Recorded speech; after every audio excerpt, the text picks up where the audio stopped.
Liberty Nation. Truth is making a comeback. Regardless of whether you support the idea of a southern border wall between the US and Mexico, it's time to face a few facts regarding the political machinations that have led to a complete polarization of American politics. I'm Mark Angelides for LibertyNation.com, with a closer look at Trump's wall and what the Dems are missing.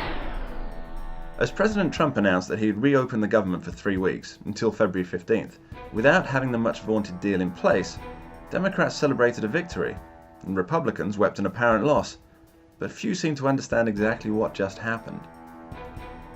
The two wretched aspects of this are that Trump's opposition has so spectacularly failed to realize they have just been zugzwanged, as in the endgame of chess when your opponent is forced to move into checkmate.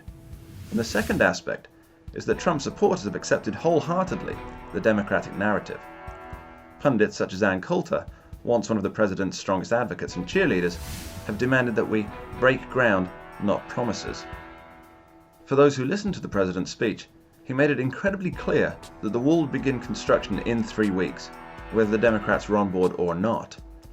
As White House Press Secretary Sarah Sanders pointed out directly afterwards, quote, "In 21 days, President Trump is moving forward building the wall with or without the Democrats.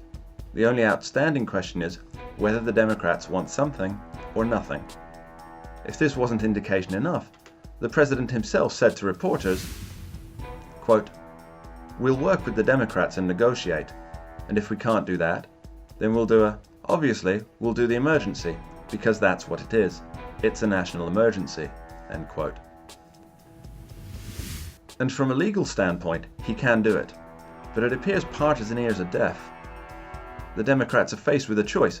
They can either continue to oppose funding and then just cry out to the heavens as the first posts are planted, or they can get on board and claim a minor win for themselves and for the country. A 3-year DACA extension is on the table. A 3-year relief for those under temporary protected status is also an offer. All they have to do is the one thing they seem unwilling or unable to bear: compromise. If Trump has to go the national emergency route, they lose from both ends. A wall gets built, and they have refused to protect the people they claim to care about. Of course, the president could always stick the knife in by building the wall without Democrat support, and then grant the DACA and TPS extensions anyway. It's difficult to see any other way for Chuck Schumer and Nancy Pelosi to save face.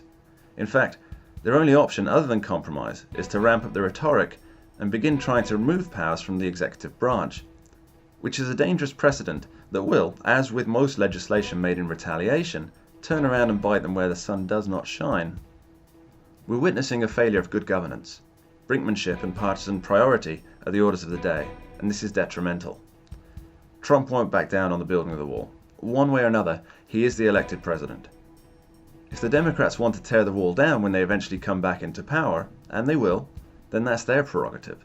But in the meantime, they should try their utmost to get something out of it. If they don't, it will expose once and for all that their purpose is power, and all the rest is just window dressing. I'm Mark Angelides for LibertyNation.com. Thank you for watching. Subscribe to our channel to see more videos, author interviews, 5 fact sessions, and a lot more. And head over to LibertyNation.com to read all of our great articles on site. Thanks again. Take care.